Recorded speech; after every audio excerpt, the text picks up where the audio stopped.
Thanks again for tuning in to day two of the Psychedelics Conference for 2026.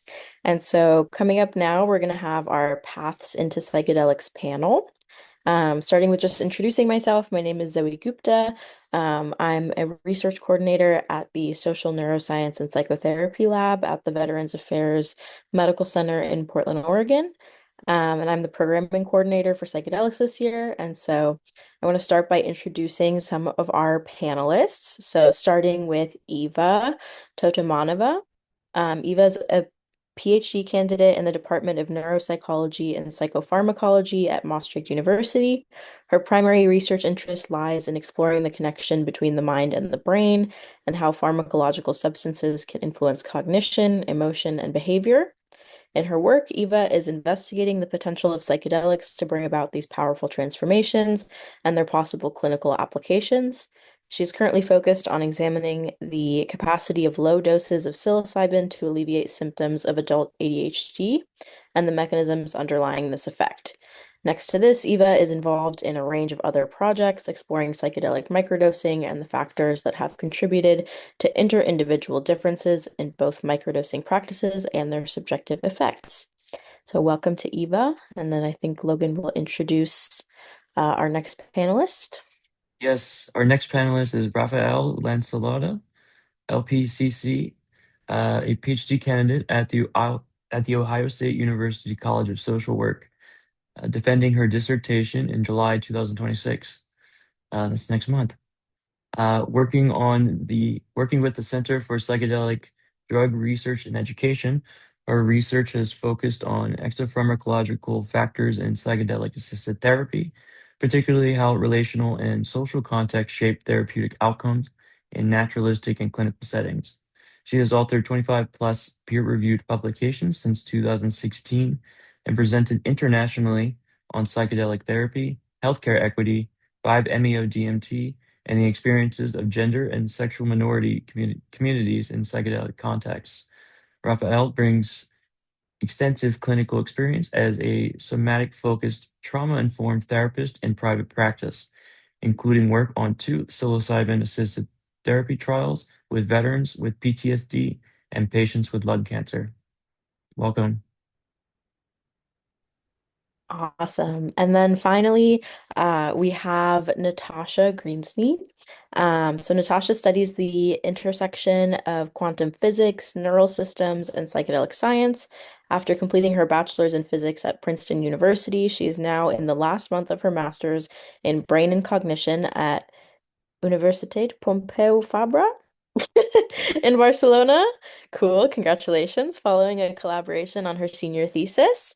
Um, Her current research spans a broad range of topics, with her master's thesis, Congruent signatures of fractal criticality are reflected across quantum and cortical scales, demonstrating how quantum information is propagated all the way to the whole brain level, both in resting and DMT states. Outside of research, Natasha enjoys spending time in nature, yoga, lifting, running, and jamming to music with friends. Welcome, Natasha.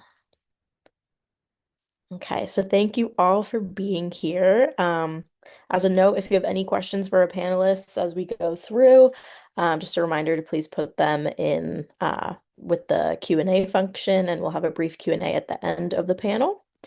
And so, just to begin, I know we already kind of gave the formal introductions, but if folks could go around and give a brief introduction of themselves, including how you got to where you are now from your undergraduate studies. So maybe we can start with Eva. Hello, everyone. Thank you for the nice introduction and for having me. I'm very happy to be here. I got to my current position, so I am working in Maastricht University, and previously I did my master's also in Maastricht University. So as part of this master, you have this internship that's very long, and I chose to do it in the department that I'm also working now. And this is also how I got to know a lot of the people that I'm currently working with, and also I got some really practical experience in actually doing psychedelic research, and this also kind of helped me realize that I really like doing this and I want to pursue this further. So this was definitely like a key step for me in getting my position right as well. Um, But yeah, I think also my previous background in psychology and neuroscience helped me as well for my bachelor for that in terms of like theoretical skills. So in brief, I think this is kind of my path, but we can get more into it as the panel progresses. Awesome. Thank you, Eva. Raphael? Yeah, my path from my undergrad was very it's very non-traditional. My undergrad was actually in creative writing. I minored in sociology, and I worked. I finished, got out of school. I actually worked for 3 years at a wilderness therapy program as a wilderness guide, and I then worked for a while as a special education paraprofessional, and then I got my master's in mental health counseling. Um, and I had really been interested in psychedelics for a very long time, like since I was in high school. But during my master's program, which was a counseling program, was not a research program, but basically in my free time, I, you know, reached out to different researchers and actually started getting, had been invited to help out with some research. So during my free time in my master's program, I started doing research and I was teaching myself research methods, and that's kind of what started my, you know, my work in research. Um, After my master's program, I worked for 3 years at a ketamine-assisted therapy clinic in Denver, Colorado, doing somatic therapy, um, both with cannabis and with ketamine. So it's interesting to kind of see, working with different medicines and seeing, how the somatic framework really fit with all of that.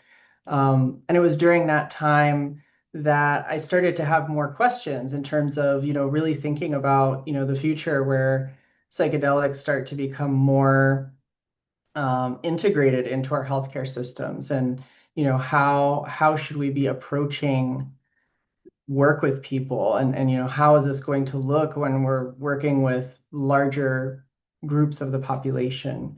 And I was also really curious about, why did this work really well for some people and not as well for other people, and why did some people improve really quickly while other people took longer to improve. um, and so that it was those questions that kind of inspired me to go towards the the PhD. And so I'm here. I've been at the Ohio State University for the last 5 years, exploring those questions, um, and yeah, hopefully we'll be graduating in August. An early congratulations to you. That's a big milestone. Thank you. Uh, and then Natasha? Hi guys, hi everyone. Thank you so much for Psychedelics and for having me. It's an honor to be here. My origin story with psychedelics and getting involved is, and like coming from the discipline of physics, is both a historical, natural continuation of the two fields, and also very like kind of a weird personal story where I was a sophomore in college and I got concussed playing rugby because someone stepped on my head with their cleat and it was really bad. And then I heard that mushrooms have neuroplastic properties. So I was like, okay, let's give this a try. And then I tried, I think by myself in my dorm room for the first time, and I remember I was taking quantum mechanics at the same time. And like quantum mechanics is already kind of hard to understand without a concussion. But with a concussion, it's just kind of like random letters and numbers floating on the page.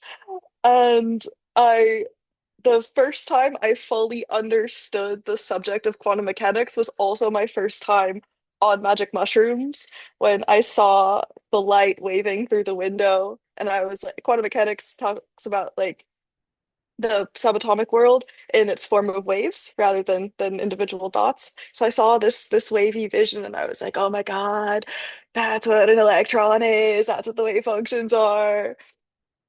And then I asked if my neurons could be potentially quantum entangled with each other. And that question sparked the entire line of research that I've been up to since then.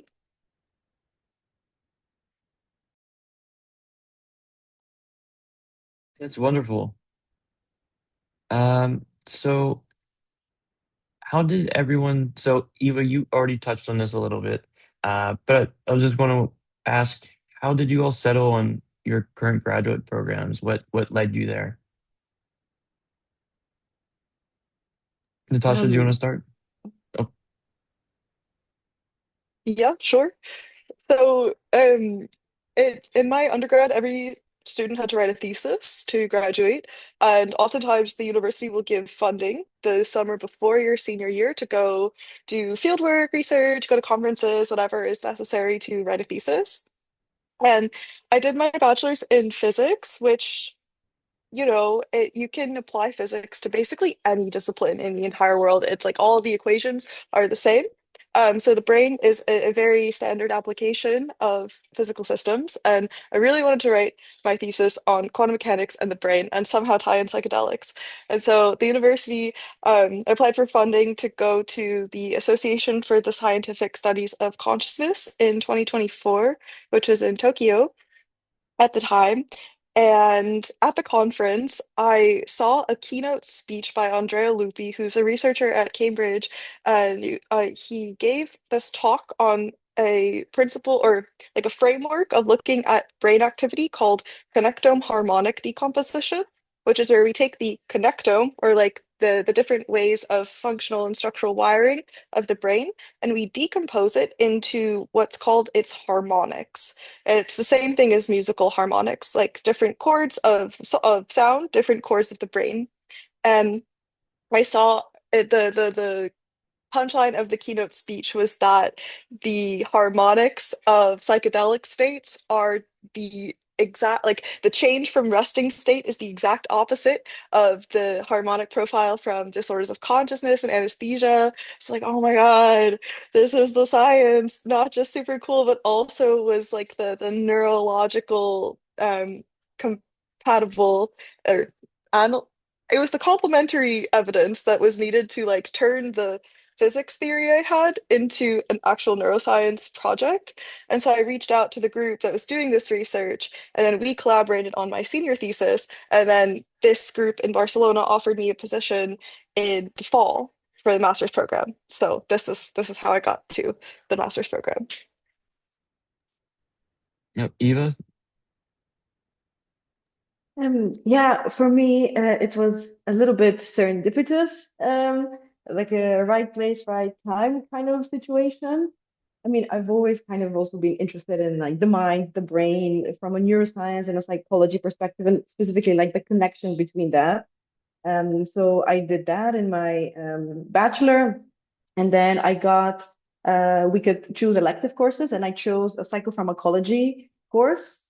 And I was really, really interested. So that was my first time really learning anything about like pharmacology related. And I was really interesting to add this also another layer of the story of, well, now we can manipulate these processes with pharmacological substances. And that was really interesting for me. And I was also always like a bit more clinically inclined as to like in terms of applications of these things, and I always wanted to go into like a more therapeutic applications or clinical applications of this of psychedelics, and I had a personal interest in psychedelics as well from past experiences as well, and I mean it really complements the interest in exploring the mind and the brain, I think, as well. And then when I was doing my bachelor thesis, that was 2020. And so COVID happened then. And I was actually going to do it on something completely different on bird electrophysiology. So something completely different, how birds learn their bird song and how that might have some kind of connection to how humans learn their first language. So it was a completely different project. But then the lab closed because of COVID. And my supervisor, he was really great. And he said, well, you're gonna have to write a review anyway, so you can write it on whatever topic you want. So this is exactly what I wanted to hear. So then I wanted to do something with psychedelics. And at that time, most of the research was on like mood or emotion, a lot of depression, a lot of anxiety, but nothing really about cognition. And I really wanted to go in that direction. And at that time, I already suspected I have ADHD, so now confirmed. So that was also interesting for me. So this is kind of how I got to my topic, actually. So I already wrote my bachelor thesis on this, and I tried to kind of make the connection about it. And this just doing this project sparked so much interest for me in this specific topic. And I just became so personally invested in this topic. And at that point, I was already thinking that I really want to do study psychopharmacology in my master's. And so I already researched some prominent psychedelic scientists. So I got to Kim Kuiper's name, so my current supervisor, and I really wanted to work with her. So I already emailed her in my bachelor to be an external supervisor, but she was too busy. So then I went there to do my master's. And then I told you about already about the internship that I did there as part of my master.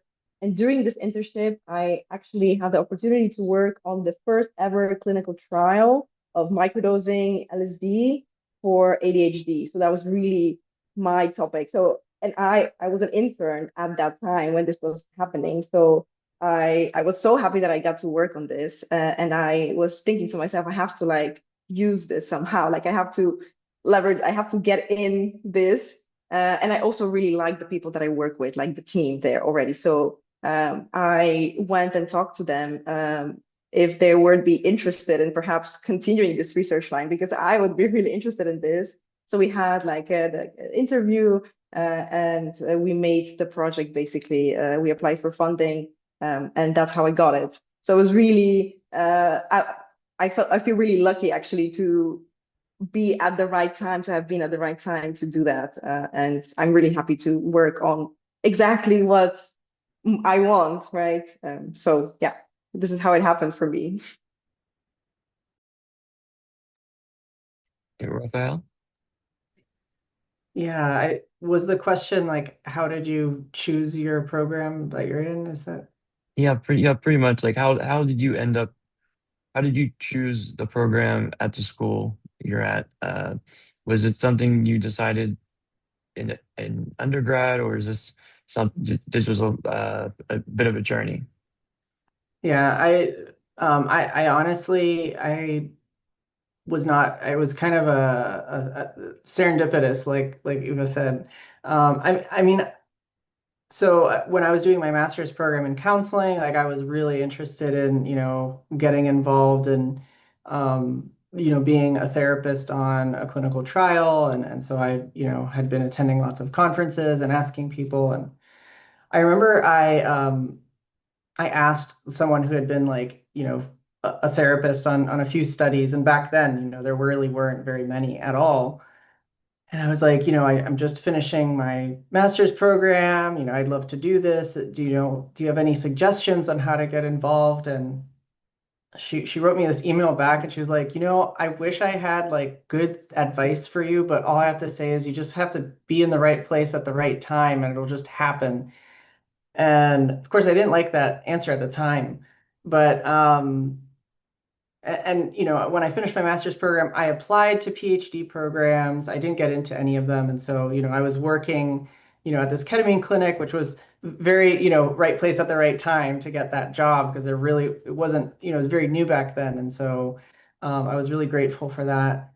Um, but it was right around when COVID hit, and the clinic that I worked at was closing down, and it was just a very stressful time, and I was kind of in a crisis of trying to figure out what do I do next, and one of my collaborators who I'd been working with on lots of research, Dr. Alan Davis, we talked, and I was like, look, I just don't know what to do, um, and Alan was like, well, what questions do you have? Like like what are the things that really kind of interest you and light you up? And so, for me, it was really these questions of um, how are psychedelics going to be better integrated, and how does psychedelic therapy, you know, how is it going to be handled with different populations, and how are we going to expand, the way that we think of mental health and the way we think of, um, you know, how our work in psychedelic therapy can inform changes not just at the individual level, but at societal levels. And so, um, Alan was, in the College of Social Work at the Ohio State University, and to be honest with you, like as a counselor, I never was really thinking like social work. I was like, I don't know. But when I started to really look at the social work lens and really the way that it looks at the systemic aspect, at both the systemic issues and the individual issues. um, I felt like, wow, this is a perfect complement, because the things that I felt, maybe in social work are not really covered as much, at the clinical level. I had that, but the on the research level and on the theoretical level, social work has so much strength in that area.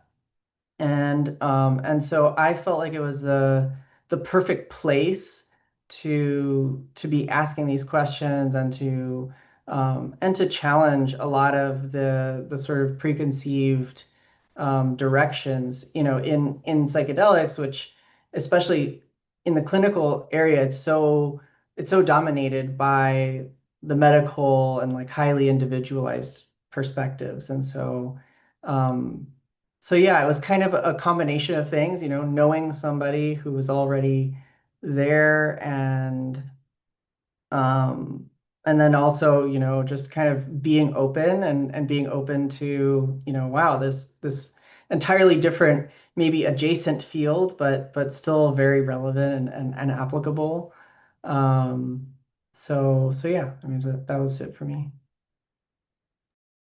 Thank you all for sharing. This is so helpful. I think sometimes earlier in the career, it can feel like everyone must be on a really straightforward path, and you just have to have this one North Star, and then you go in a straight line over there. And for me, at least, it's always been helpful to hear stories like all of yours of actually, it's a little bit more like this.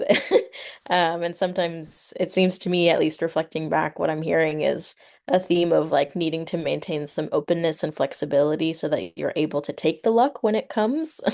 Because you guys were in the right places at the right time, but you were also open to letting your path change and go where it leads you.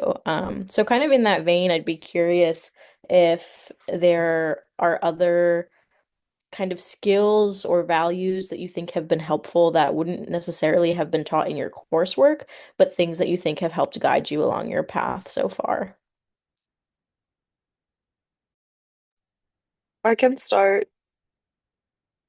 So I think in whichever aspect of the psychedelic space you are in, you are you're more likely than not going to receive quite a lot of pushback on what you choose to study in a variety of different forms, sometimes even from people who are very close to you in your life and it can get, I think a lot of us enter the space because we also have like a deep personal connection with the experiences too.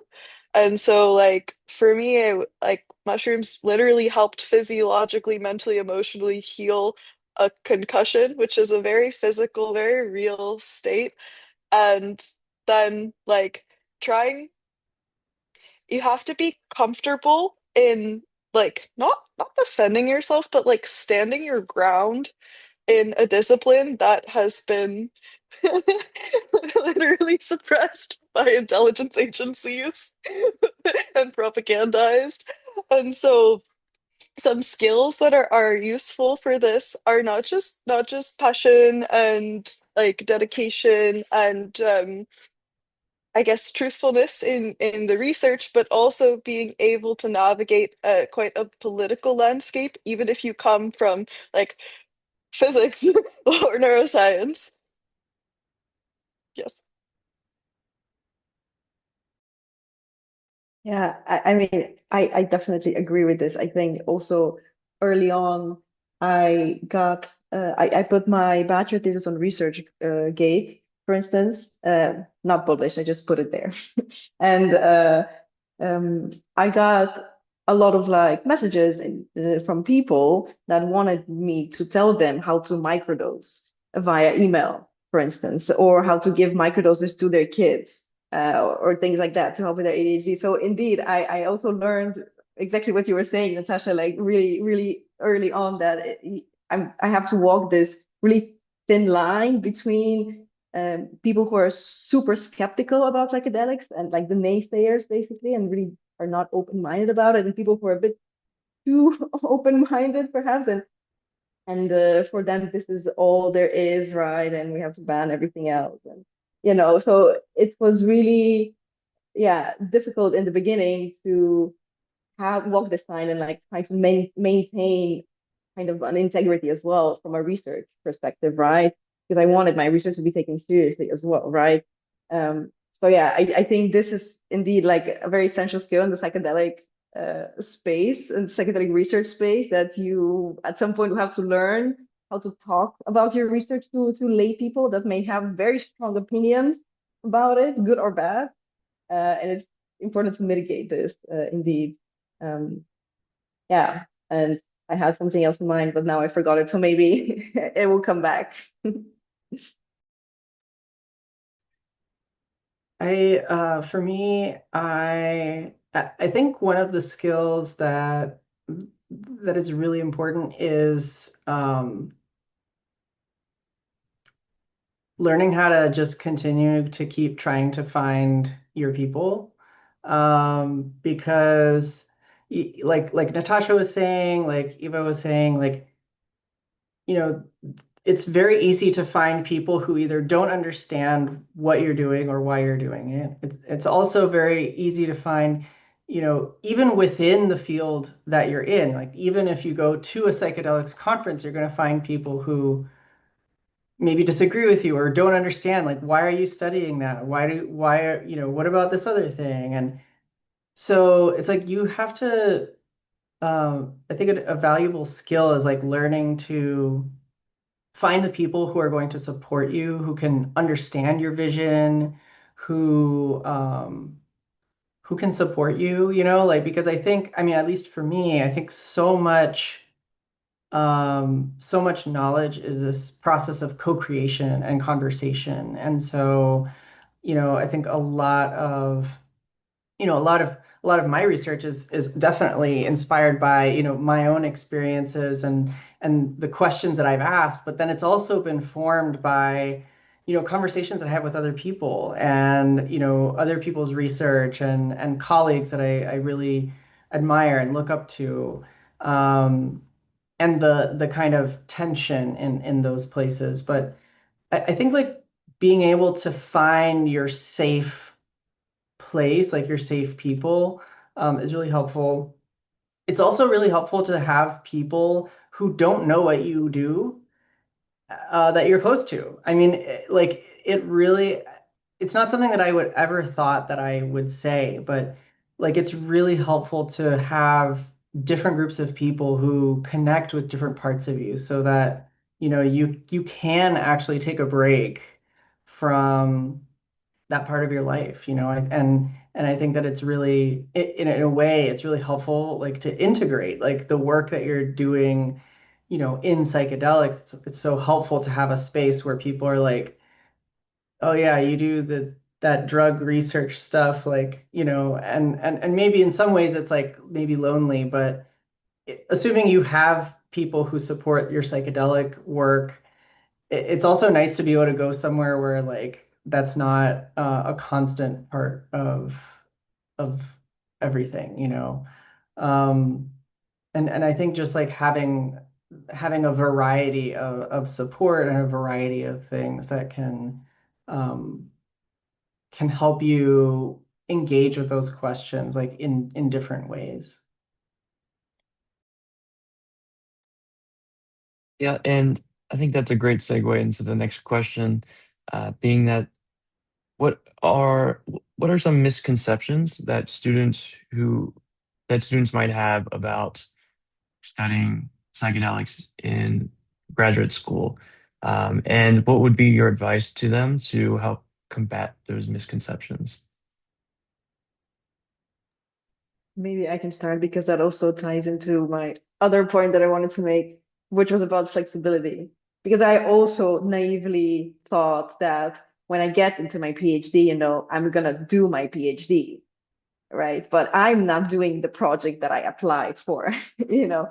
And I think this is the case in a lot of cases that this is how it is, right? You just have to be flexible with it. And I put this, it's also really difficult to get it through actually ethics. And not only this, like there's so much bureaucracy that I was not prepared for or aware of surrounding this. Even if you're a well-established psychedelic researcher and have been doing this for a long time, it's still very difficult to jump through all of these hoops that you have to jump through and like prove to everybody that yes, this is okay, this is safe, we do have rationale, like all of these things. And I now put a quote on my PC at work, which reads, "Projection is part of a researcher's life."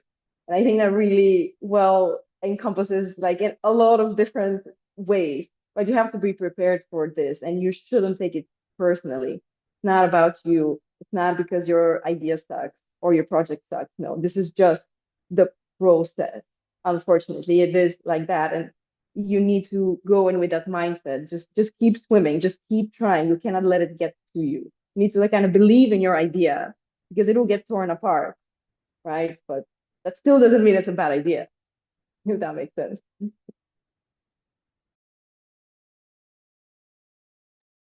I think I think that first of all, I just want to say that is a very good misconception.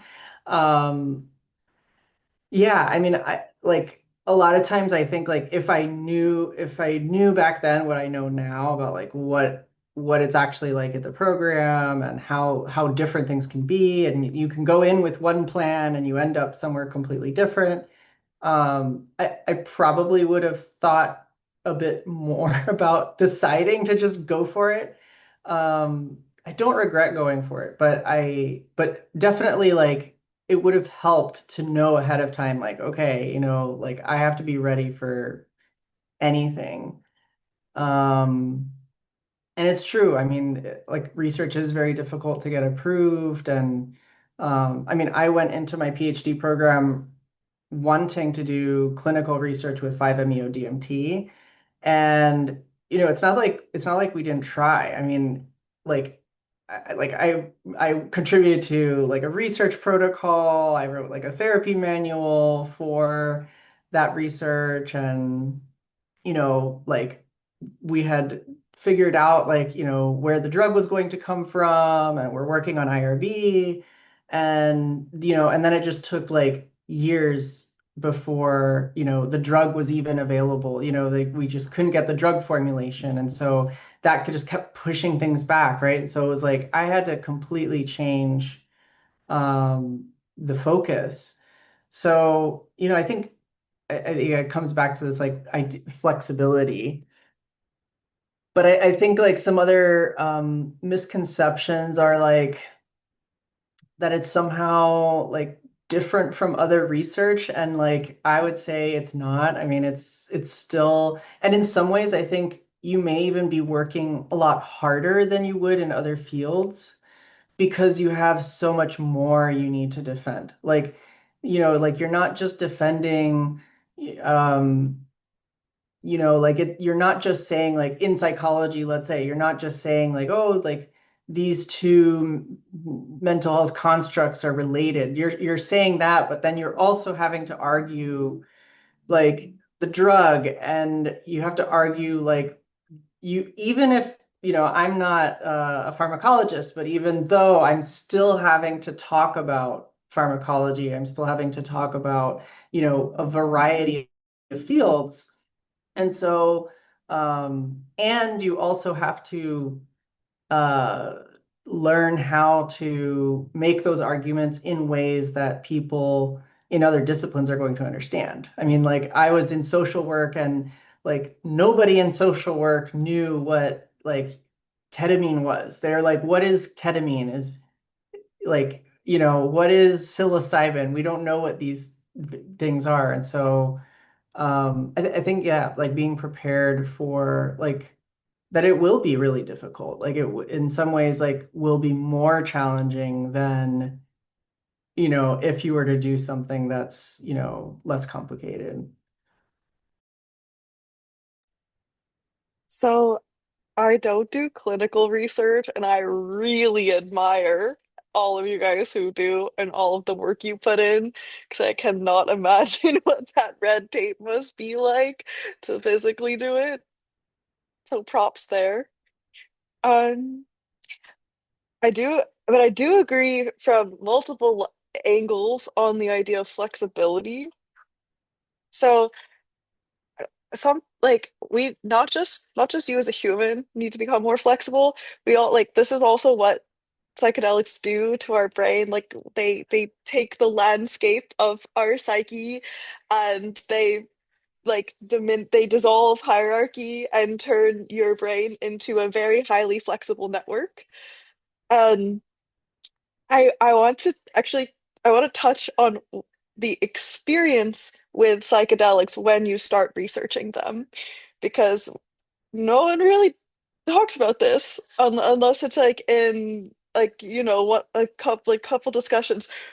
But when you when you start when you start probing all of the different ways, and like Raphael said, like all the different interdisciplinary ways in which psychedelics interact not just with your system, with how your system interacts with the environment, your experience with these substances, with these entities, with these plants completely changes.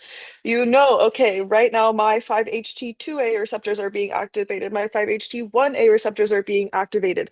The entropy or the disorder of my brain is increasing. My neurotropic growth factor is activated. And so the research almost intertwines with these real life experiences. And because the real life experiences are so dependent on how you as a human, as a consciousness, engage with the world, it's almost like okay, in physics we have this concept of entanglement, and the idea of entanglement is that you have two parts of a whole, and you can't take one part out and have the other part exist by itself. They necessarily form a whole.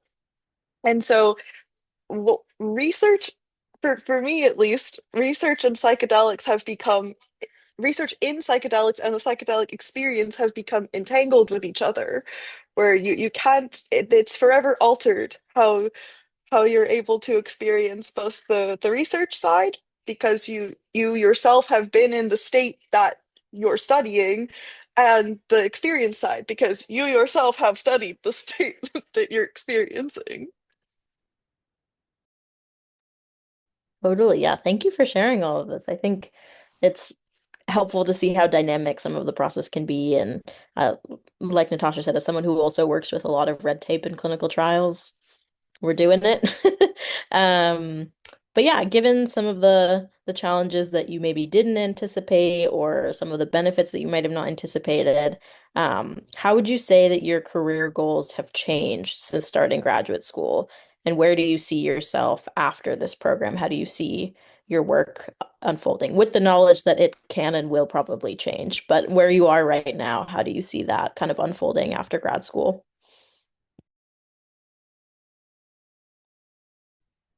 As someone who's very close to that point, I'll just say that I don't know.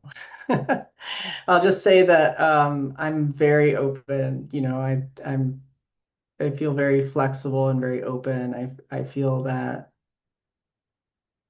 the work that I have done and the experiences that I have position me to work in like a really wide range of settings and really wide range of things. So I think it's yeah, I think in terms of like where I am right now, it's more like, yeah, just being open and seeing like, you know, what possibilities there are that resonate, and that feels important.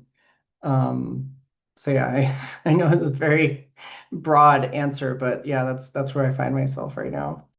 Totally fine. And one introduction too, I think for the uninitiated in the audience, what are some of those who might be looking at similar programs, like in this kind of menu of things you're looking at? What do you think are some of the doors that your program has opened as far as like career options that you have right now?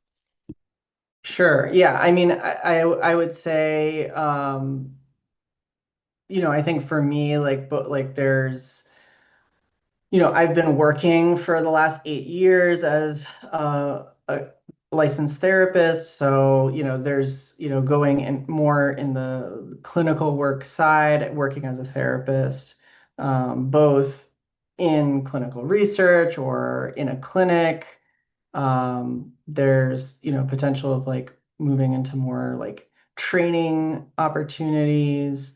Um, there's also like moving more in the research side, and that could be like a more formal like academic track, like tenure track faculty position, or even like an associate faculty or something like that. I think it also opens the doors to just moving more towards just teaching, right, and just having more time um, freed up in that way. So and then I think there's also like hybrid, things. There's all kinds of things in between that I think are also possible. So I think, yeah, I think like there's a lot of different possibilities. And I would say not all of them require a PhD. I mean, I think a lot of them, are accessible just with a master's degree. And I would want people to know that too, because I think sometimes people think I have to get a PhD, and it's helpful to know that, there are actually a lot of things you can do and you don't need a PhD for. So, um, depending on your discipline. So yeah, hopefully that helps. And maybe I can continue. I mean, I also don't really have like a really definite answer. I'm still, I would say, early in my PhD, even though now it starts to feel a bit, yeah, stressful. I'm in my second year currently. So now it starts to feel that I need 5 more to finish this. But yeah, I think a lot of things for me stay the same. Like I've always wanted to go into academia, so I still want to go in academia, even though I've experienced academia now with all the laws as well as the benefits. But yeah, I, I just personally really like that. Um, so I think this has stayed, but I have really learned the importance of having a good team, like a good supervisory team. Yeah, before that, I didn't really place that much importance on this. I was really looking at topic wise, right? But since actually starting working in a PhD, I've learned that it's so important the support that you get from your supervisors or lack thereof, right? Because unfortunately, in a lot of cases, it is like that. And I think I'm fortunate enough to work in a team where I feel like we're all working together. Um, and I think that also really made me really fall in love with research and doing research. And I also mentioned briefly before that I was always interested in like clinical applications. So I've always thought that maybe I am gonna go into like practice, like do yeah, like a clinical practice. But I mean, I'm still open to this idea. I think indeed, Rafael, what you said was really important, that you need to stay open, right, to a lot of different ideas and where just the field is gonna go, and also where your interest is gonna go, because that also changes. And it's important to acknowledge that. But yeah, now I just really, really fell in love with research. So perhaps I would like to do that for the foreseeable future, and then we'll see what happens. Maybe I will think differently in my last year, my PhD, but we'll see. Yeah, I want to know Oh, how you feel at the end. Reach out to me. We'll talk. So I'm not in a PhD program right now. Good, good, nice job, guys. It's so hard. You guys are really doing the hard work. Um, so at the end of my master's, and also in 2 weeks in July, um, still figuring it out as well. So, everything like you take the luck when it comes, and you also make your own luck. Um, I think like specifically the relationship of psychedelics to future paths, I think it kind of ties into how like computational neuroscience and like I guess more because I wish I could speak to the clinical and the human side of things, but that's just not my domain. So I can speak to the computational side of things. Um, so the same way that astrophysicists study black holes, for example, to understand the extremes of how like matter and energy move. We in computational neuroscience study anesthesia and the sort of consciousness and psychedelics to understand the same degrees of which consciousness can behave. And like maybe maybe socially and further down in the future with more training, I think the like therapeutic side could be some doors, could be some paths for me. But I think right now, psychedelics are, I see them as integrated into future paths forward, mostly as a teaching mechanism, mostly as a way to not just communicate information, but to present information in ways that humans and interestingly, artificial intelligence can comprehend in ways that maybe and like organoids, for example, they haven't before. And so maybe this isn't like the exact answer to the question, um, but I think now that psychedelics are becoming more accepted, I hope that in the future they're not just constrained to one path, that you have to choose the psychedelic path.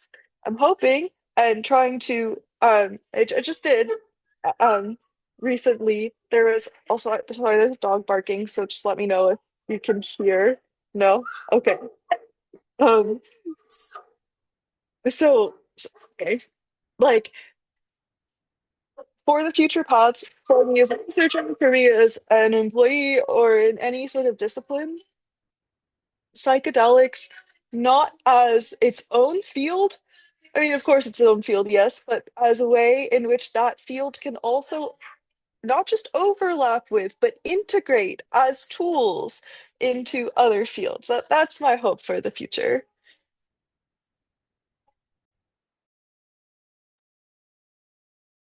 Yeah, I mean, just to add to that, like psychedelics are not a tool onto themselves. And, if there's one thing that like both my research has shown, but also like something that I think is really important is that, that psychedelics are they're just, yeah, like you said, they're tools or maybe not even tools. I mean, I think like We can I not to like say that oh, psychedelics are only tools, just like in yeah. in the context of like understanding a framework.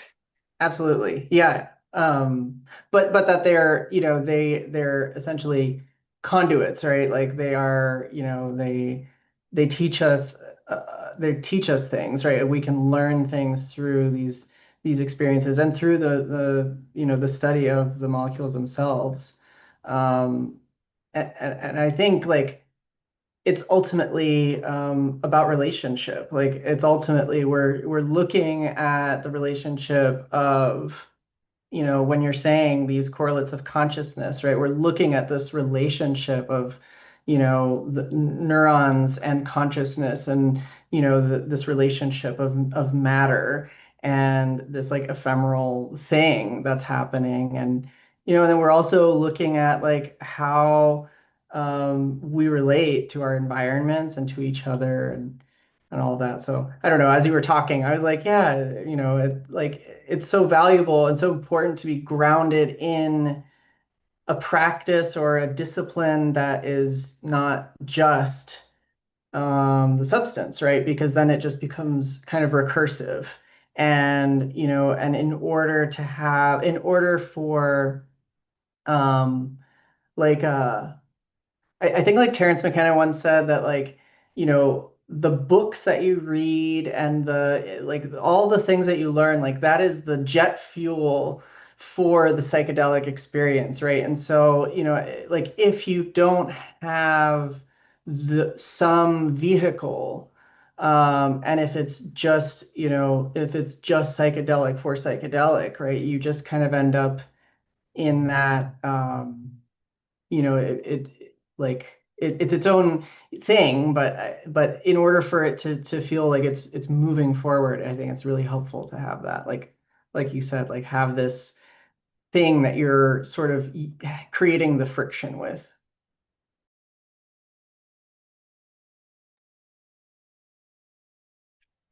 So we have maybe time for one more question, and then perhaps a brief closing statement and or question.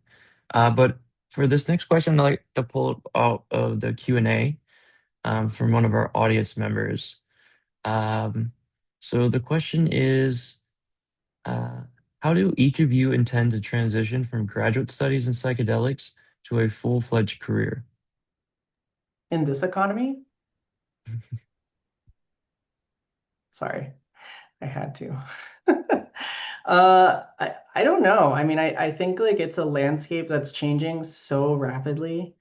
Um, I think at least I feel like, you know, like I've been involved or, kind of very close to the psychedelics for over a decade at this point. Like I have been going to psychedelics conferences since 2015. And so, like, I've seen it evolve so much, and I feel like it's changing so much that like new opportunities are emerging like every week. And I also know that it's a very competitive place. Like, there's a lot of people becoming interested, and so there's a lot of competition, um, and so, in terms of how do you turn it into a career, I think for me, it's been not something that I have 100% chosen. It's something that I have like been open to and put intentions out there for. And it's been something that has found me, time and time again. Like there have been times where I'm like, oh, I guess, like I'm really interested in this, but maybe it's just not going to work out, and something happens, right? And there's a new opportunity. And so, I think part of it is staying open and kind of following what feels important. Um, and and yeah, I mean, in terms of like, I just keep thinking like, what I would love to ask the person, what do you consider to be a full-fledged career?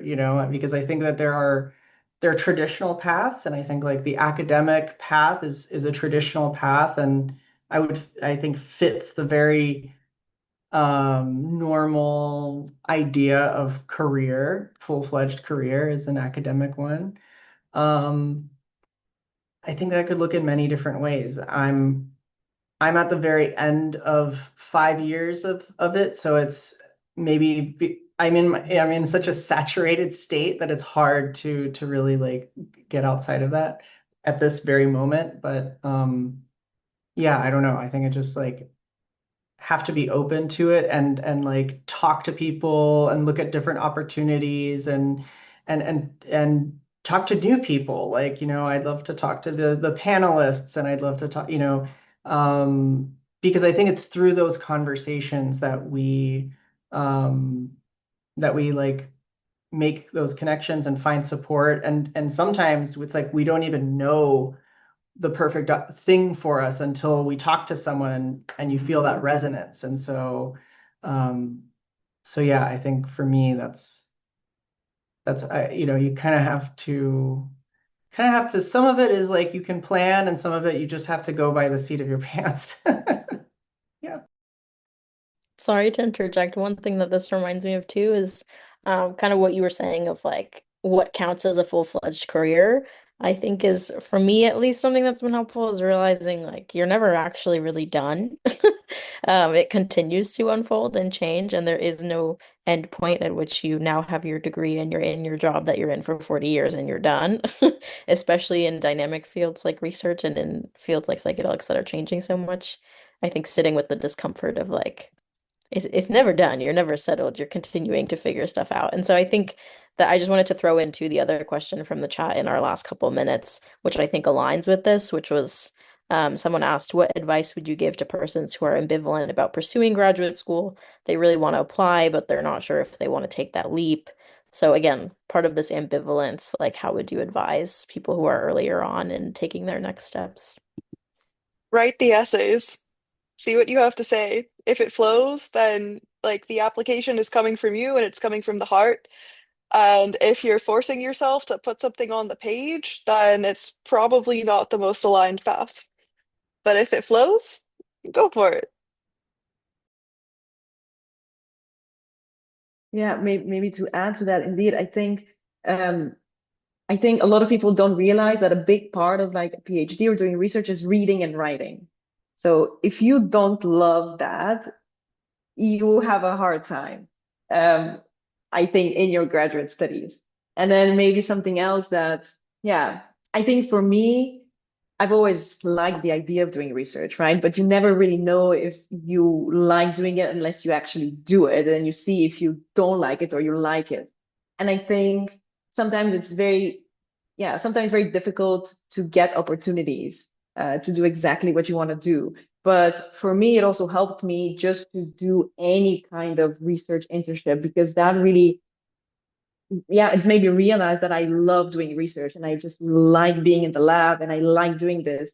And I would have no problem doing this for the next 40 years, for instance, right? And I think like getting that practical experience will tell you whether you like it or you don't like it.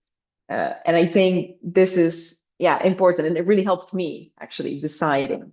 So that would be my advice, perhaps. And if you would like to do psychedelic career, like a research or something like this, persevere, I would say. Yeah, that's my number one advice. Yeah, I mean, I think I don't know. I don't think I've met anyone. I mean, maybe there are some people, but I don't think I've met anyone that loves every aspect of research. I think it's very uncommon. And so, like, I think getting to have some research experience, like, definitely is a really, really good thing. Like, if you think you might be interested, like, doing it as an internship or even like volunteering and doing some research work on the side just to see. But I also think like research itself is so context dependent because you can do research in one lab and love it. Like you can be like, okay, you know, this is like, even if it's not really the perfect project, you just like, I love the people, I love the culture in this lab, and it's just so good. And then you can go to another lab and you're doing the same kind of research, but it's like a very different environment, and it can be a lot more difficult and challenging, and right, there's politics and bureaucracy and culture things. So, you know, like being aware that, those things may happen, or even the lab that you start in may change. And so that perseverance and like really being connected. So I think like kind of tying to the question that I usually have for people when they're like, oh, should I go to a graduate program or whatever? Like I think about, number one, like what is it that you really want to do?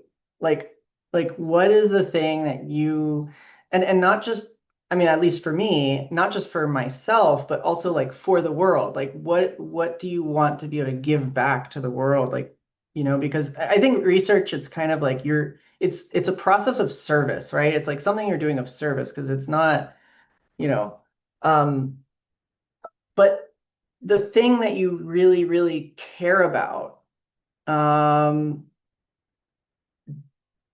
will this graduate degree help you get to doing that thing? You know, and sometimes the answer is like maybe, sometimes the answer is a little bit, sometimes the answer is absolutely. Like I need this degree to do the thing. Um, but I think like aside from Natasha, I loved your advice of like if the application flows, then you're in the right place. I love that because I think that's really good advice.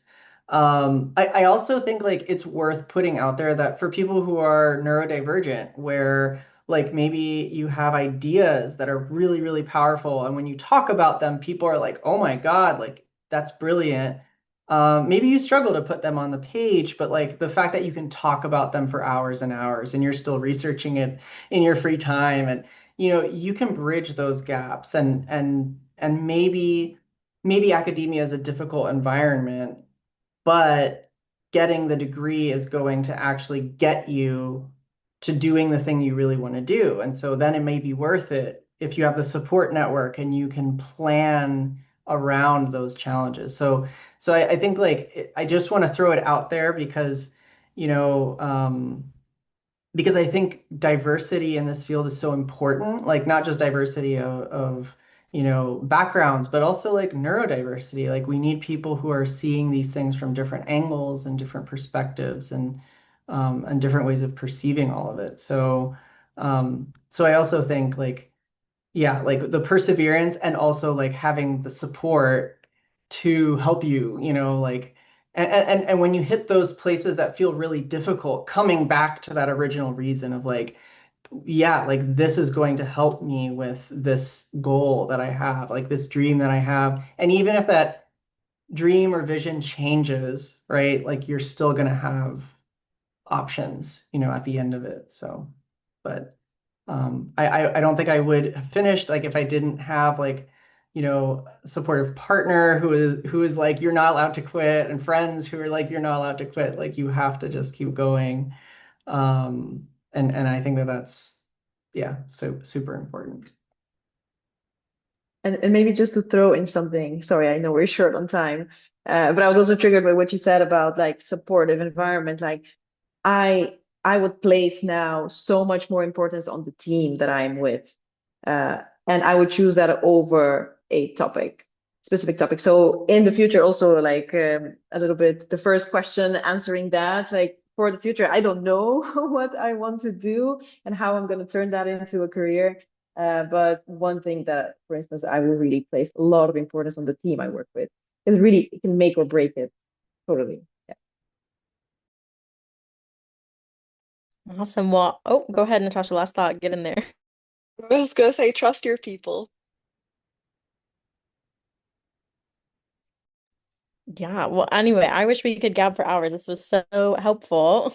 Thank you all, Eva, Raphael, Natasha, for your time.